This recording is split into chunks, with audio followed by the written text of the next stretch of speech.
Halo, Assalamualaikum warahmatullahi wabarakatuh. Perkenalkan, nama saya Nurul Jamal, mahasiswi program studi pendidikan guru anak usia dini semester 6.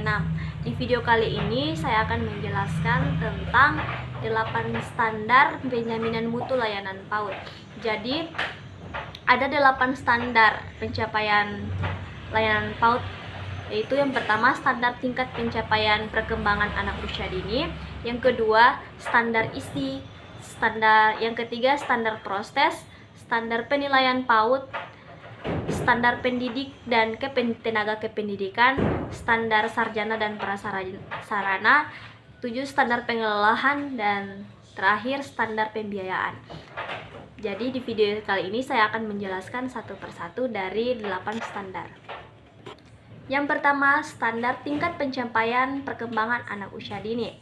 Standar Nasional Pendidikan Anak Usia Dini atau disebut standar PAUD adalah kriteria tentang pengelolaan dan penyelenggaraan PAUD di seluruh wilayah hukum Negara Kesatuan Republik Indonesia, yang di dalamnya tercantum standar tingkat pencapaian perkembangan anak usia dini. STTPA adalah kriteria tentang kemampuan yang dicapai anak pada seluruh aspek perkembangan dan pertumbuhan, mencakup aspek nilai moral dan agama, fisik motorik, bahasa, sosial emosional, serta seni. Jadi di dalam lembaga PAUD merumuskan STTPA itu untuk anak usia 4-5 tahun sesuai isi peraturan menteri, di mana STTPA merupakan acuan untuk mengembangkan standar isi, proses penilaian, pendidik dan tenaga kependidikan, sarana dan prasarana, pengelolaan serta pembiayaan dalam pengelolaan dan penyelenggaraan pendidikan anak usia dini. Selanjutnya kita masuk di standar isi. Apa itu standar isi? Standar isi adalah kriteria mengenai ruang lingkup materi atau tingkat kompetensi untuk mencapai kompetensi lulusan pada jenjang dan jenis pendidikan tertentu. Nah, selanjutnya, mengapa ada standar isi? Standar isi itu ada karena ia berguna sebagai pendidik anak usia dini untuk mengembangkan karakteristik anak usia dini dengan cara melaksanakan sebuah tema dan subtema yang mencakup unsur-unsur nilai. Selanjutnya, fungsi serta manfaat dari standar isi. Jadi, standar isi ini dia berfungsi satu sebagai dia mengembangkan sikap dan perilaku yang baik sesuai akidah, agama, dan moral yang dianut. Yang kedua, ia berfungsi sebagai mengembangkan kemampuan sosial dan mengandalkan emosi. Yang ketiga, untuk menumbuhkan kemandirian anak. Yang keempat, mengembangkan kemampuan berbahasa anak. Yang kelima, ia mampu mengembangkan kemampuan kognitif, mengembangkan kemampuan fisik motorik, serta mengembangkan daya cipta dan kreativitas anak. Manfaat lain dari standar isi itu adalah memudahkan pengembangan kurikulum untuk merumuskan kurikulum yang sesuai di tiap jenjang pendidikan. Next, selanjutnya yang ketiga, standar proses. Jadi standar proses itu dia dikembangkan mengacu pada standar kompetensi lulusan dan standar isi. Jadi standar kompetensi lulusan dia memberikan konseptual tentang sasaran pembelajaran yang harus dicapai, dan standar isi memberikan konseptual tentang kegiatan belajar dan pembelajaran yang digunakan dari ruang lingkup materi. Proses pembelajaran pada satuan pendidikan diselenggarakan secara kreatif, inspiratif, menyenangkan dan motivasi, serta didik untuk berpartisipasi secara aktif. Selain itu, standar proses ini dalam perencanaan pembelajarannya dirancang dalam bentuk silabus dan rencana pelaksanaan pembelajaran melalui RPPH yang mengacu pada standar isi.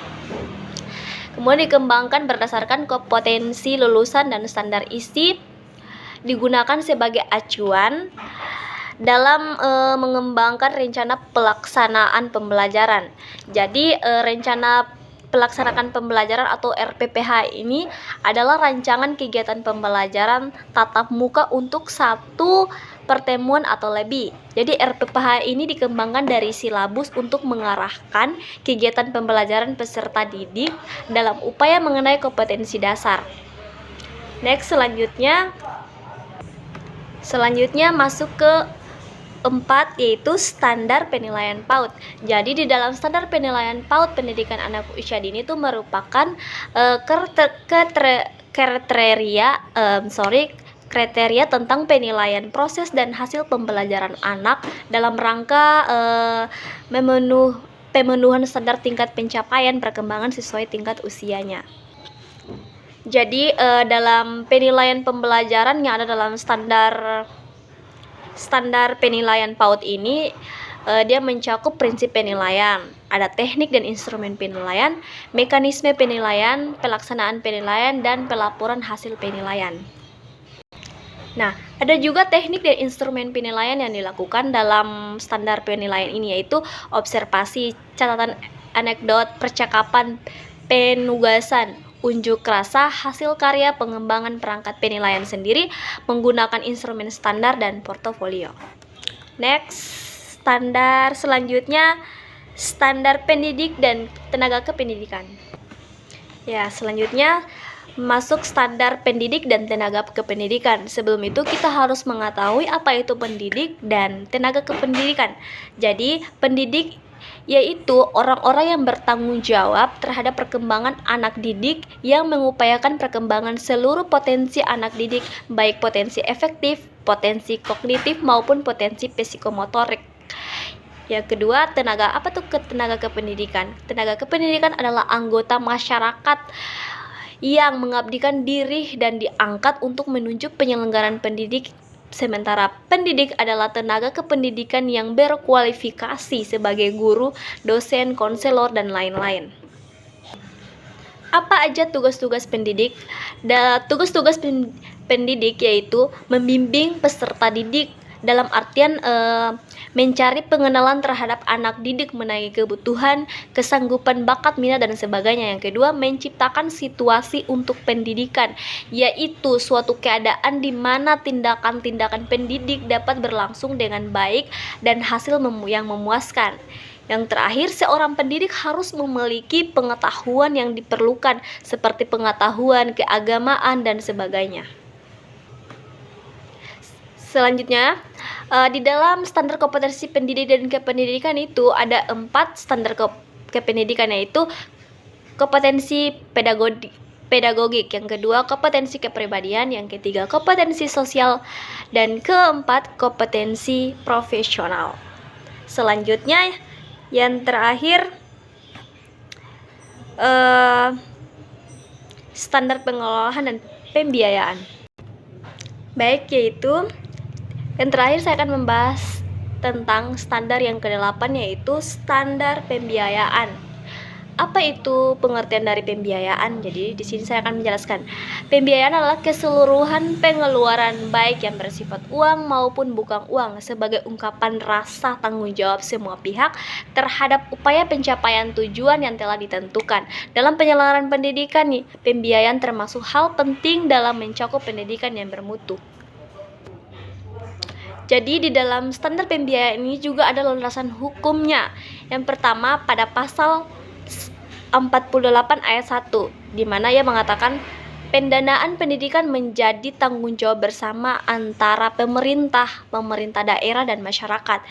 Pasal 48 ayat 2, pemerintah dan pemerintah daerah bertanggung jawab menyediakan anggaran pendidikan sebagaimana diatur dalam pasal 31 ayat 4 Undang-Undang Dasar Negara Republik Indonesia tahun 1445, dan masih banyak hukum-hukum landasan hukumnya. Sekarang kita masuk apa itu standar pembiayaan PAUD. Jadi standar pembiayaan PAUD mengatur perihal jenis, sumber, dan pemanfaat dana serta pengawasan dan bertanggung jawabnya dalam menyelenggarakan dan mengembangkan lembaga PAUD. Prinsip yang diterapkan adalah transparan dan akuntabel.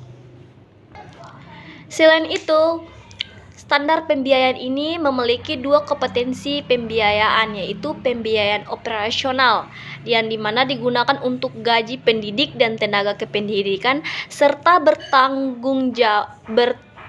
bertunjangan yang melekat penyelenggaraan program pembelajaran, pengadaan dan pemeliharaan sarana prasarana dan pengembangan SDM. Yang kedua, biaya personal, yaitu meliputi biaya pendidikan yang dikeluarkan untuk anak dalam mengikuti proses pembelajaran. Sumber dan dalam kedua komponen pembiayaan tersebut dapat diperoleh dari pemerintah daerah, yayasan, partisipasi masyarakat, dan pihak yang tidak mengikat. Baik, itulah penjelasan singkat saya. Apabila ada kata-kata yang salah dan pengucapan yang kurang jelas, saya mohon maaf. Sejatinya kesalahan itu datang dari saya dan kebenaran hanya datang dari Allah. Dan saya akhiri, wabillahi taufiq wal hidayah. Wassalamualaikum warahmatullahi wabarakatuh.